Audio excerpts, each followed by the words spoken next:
Alright peeps, welcome back to another Science episode here on the Cupcakes Playground. In the last episode we found out that a 3x3x3 sealed cave can keep water in for 33 days. That's more than an entire drought. And since there's been a game update between this episode and the last one, I've sealed off this little levee here to the left. That's now got a water source, a proper little sealed 3x3 area. We're going to be doing a test on this little block here. But this block's not going to be 3x3x3. It's going to be 3x3x1. And we even get some bonus boom booms because I accidentally placed too much doors. So will that little bit of cave there last 11 days or 33 days like the 3x3x3 does? And our third and final little test for our first experiment here is what if we pop a water source all the way down the bottom here and then built a 3x3 tank all the way up to the build limit. And here we are at the build limit. Now unfortunately the door doesn't go all the way up. We have to do some shenanigans to get the top covered. I mean just some mild shenanigans. Now crazy, you know, now crazy. Alright, let's press number 8 and dive real quickly and casually into a bonus experiment. Does water piss out the top of the map or not? Do I even need to cover this bit hole? The answer to that is yes. There we have it, from the bottom to the top. And it is technically one lower than the build height here, but it also sticks out an extra block at the end there. So you know, it is what it is. Well, with that all built, we've got our 3 strength 1 water sources and our 3 test tanks here.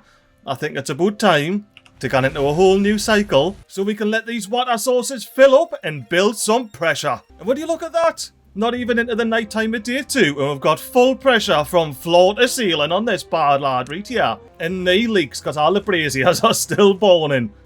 But just got it filled to the brim, we still need to let it go for the next 3 days and get all 5 days of water pressure in these tanks here for this little temperate season.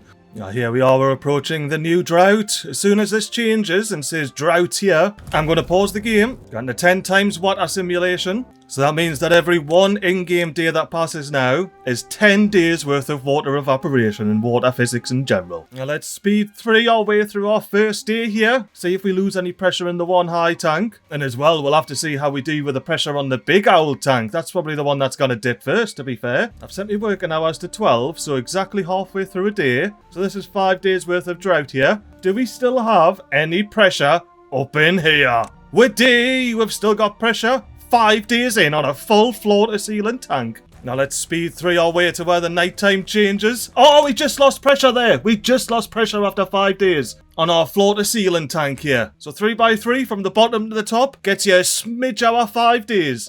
Now how are we doing here? Do we still have pressure? We still have pressure. Now all we need to do is get to speed 3 and wait until this bit of pressure drippity drops off. I'm really hoping that this lasts for 3.3 days, aka 33 days. Because I've got some mad plans for Fireside if this works like. I've come down to speed 2 here because we've just went over a day, so we're now 1.1 days. We've still got pressure. We're still giraffing. Alright, so fingies crossed now. This water pressure stays until 3.3 days, aka 26.7 days remaining of the drought. And I'm keeping an eye on the left as well, because that water level will be dropping slowly but surely. We just can't see it because we got the terrain height down. Will we lose pressure in the middle tank before we drop below 10 blocks in the left tank? I've got faith in the pressure. I think we're going to drop layers in the left first, because the pressure's gone from that tank. It's just evaporation now.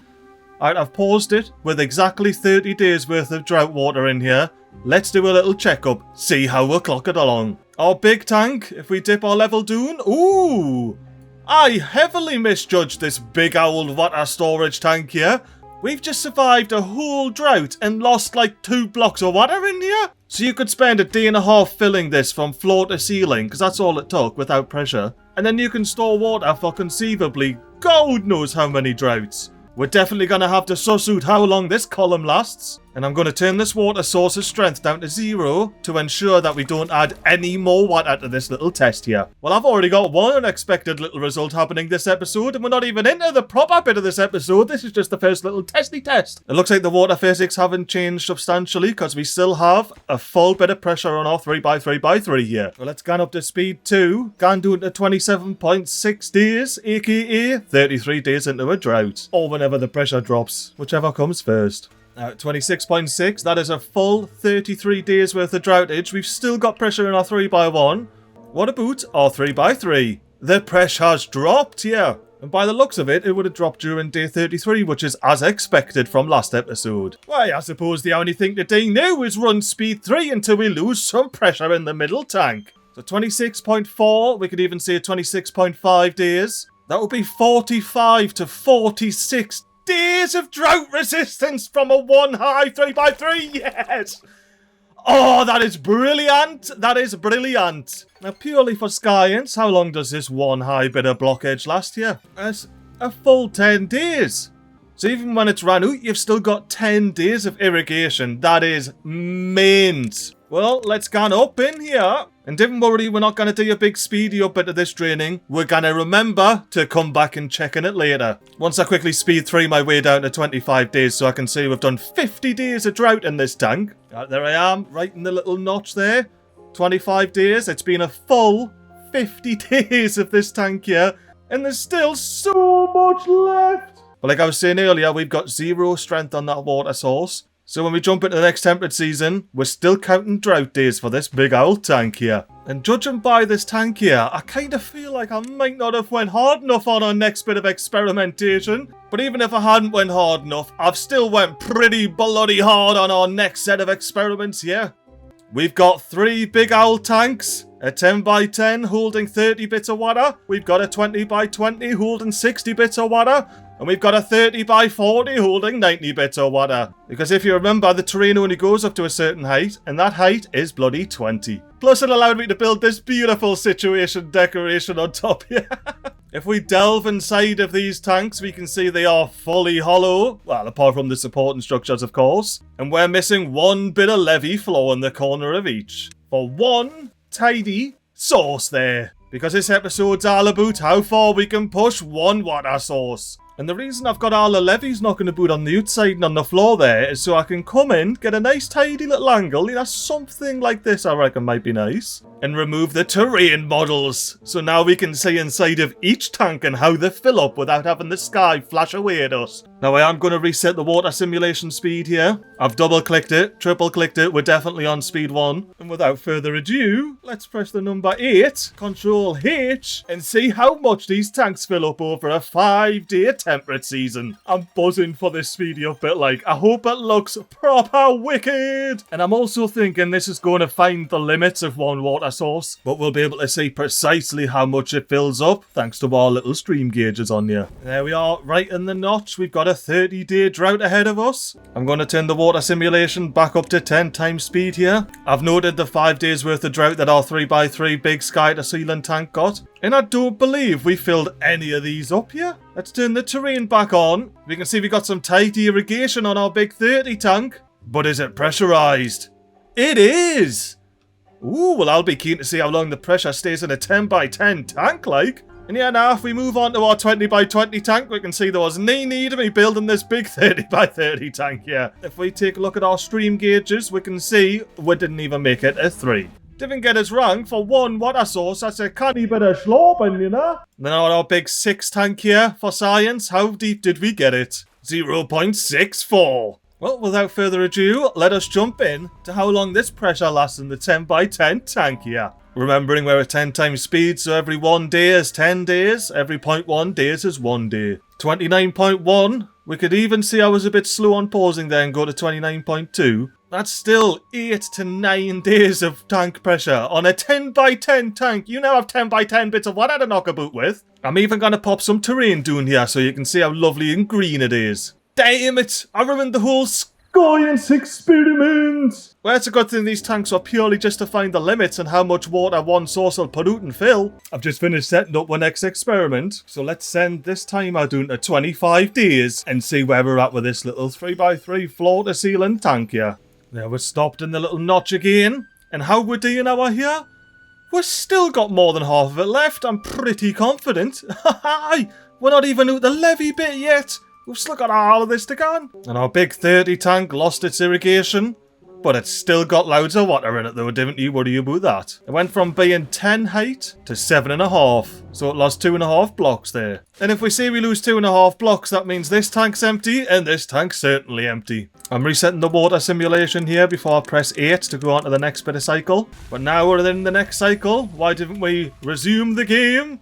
and show you a next little set of experiments here. Now these two experiments are somewhat simple. We've got a 32 by 32 by 1 tank here, a mild expansion of our first little test. And I've also got a little bit of a lanky tank here, not quite as wide, but it does have some bloody power wheels inside of it. Look at those bad lads. And they've even started spinning. So what I wanted to see here is, can this one source fill up the 32 by 32 square? That's an entire small map, you know, if you think about it. And also, how much do these wheels spin about, you know? Could we incorporate some while the cave's filling? We generate some power action? By the looks of things, it looks like we could. I mean, this isn't going to be forever. It'll stop very soon. But we could potentially have a little bit of power generation while it's filling up. Well, not a lot of power generation, because of course they start flooding straight away, because it's just a wee little tank. And look at our dry patch on our little bit of tank here. Hopefully that gets sorted out with a little bit of pressure. But for now, why don't we sit back, relax, and enjoy a real casual speedy up bit while we fill this bit tank. Well, hopefully fill this bit tank. Oh, it's gotta be a close one, like, will it fill up? Will this 32 by 32 by 1 tank see any pressure over a 5-day temperate season?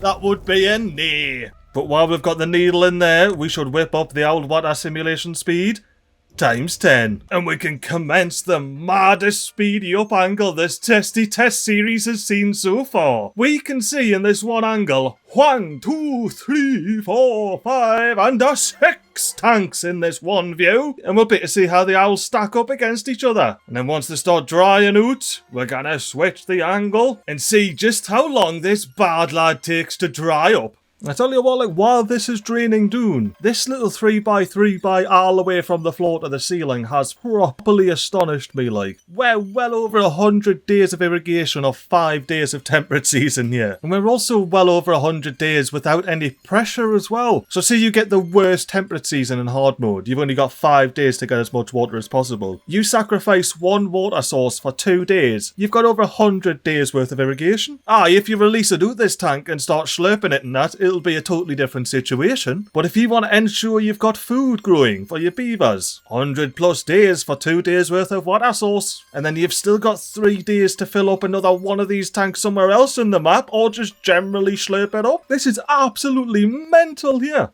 And here we are, it's officially drying up. It's providing minimal irrigation, but it's still there. Will it last to 4 days remaining? No, it won't. 4.1.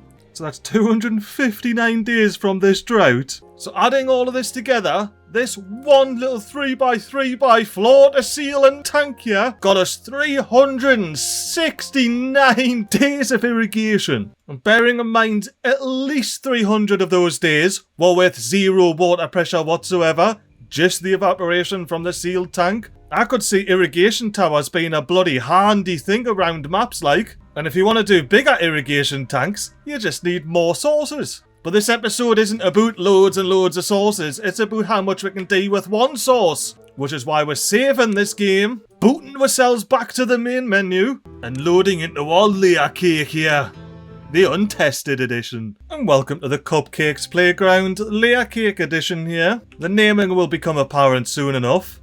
But to begin, why don't we just crack along with a bit of Speed 4 here and wonder what the bloody hell's going on? Yeah, where's this greenery coming from, like, Walkhead? Well, I'm glad you asked, Walkhead. This greenery here is coming from a little bit of water underneath. The only issue with that being is it's a big old 64 by 64, minus the outside edges of course, tank. Which we know doesn't work because we tested a 32 by 32 tank and we know this one source won't fill it. So the only purpose this layer of the cake serves us is being all pretty like when I blew it away.